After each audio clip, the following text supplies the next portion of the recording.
Seton Motley, the Director of Communications at the Media Research Center.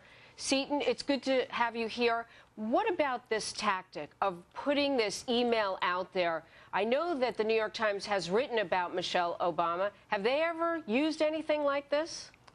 If they did, it certainly wasn't made public. This is the lowest of the low, and to try to submarine the wife of a candidate by contacting her youngest daughter and trying to get dirt through that avenue is just the worst kind of rag journalism that they, by the way, dismissed when they wouldn't talk about John Edwards' affair because it was in the National Enquirer. This is worse than that by several degrees. I want to ask you, and I'll call everyone's attention to the bottom of their screen. We report, you decide.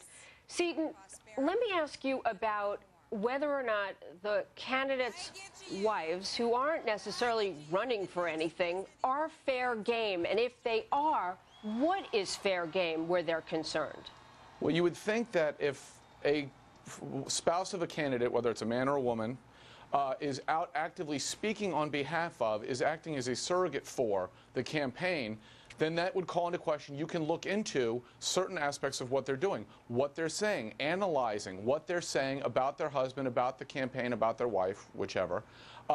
What shouldn't be part of this game is this, let's find their youngest daughter and undermine everything they had between the two of them by trying to drag out information via friends of the youngest daughter. It's scurrilous, it's terrible, it should never, ever be done.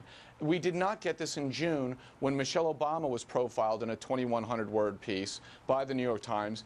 That was basically a defense piece of Michelle Obama trying to reintroduce herself, as the title indicated, after she was scandalized by her own words, including, amongst the many other things, this for the first time in my adult life, I'm proud of my country. I mean, when she's speaking on behalf of her husband's campaign and says something like that, which is related to their outlook on the country and what they would do going forward, that's certainly within the bounds of, let's investigate this, let's look at this. Okay, so trying to get the youngest daughter involved is just terrible. That really puts it in perspective of what is okay and what's not.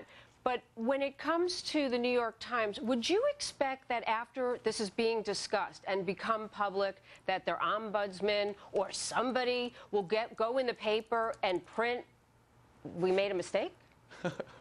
Didn't we, you know, one of the notes I made on the article about Cindy McCain was she declined to participate in this article. Well, gee, after February's hit job on her marriage and her husband with regard to Vicki Eisman, why would she trust the newspaper enough to sit down with them and talk with them? Vicki Eisman is currently considering suing the New York Times predicated on that February piece. It was so terrible. So the ombudsman, Clark Hoyt, didn't handle it well then.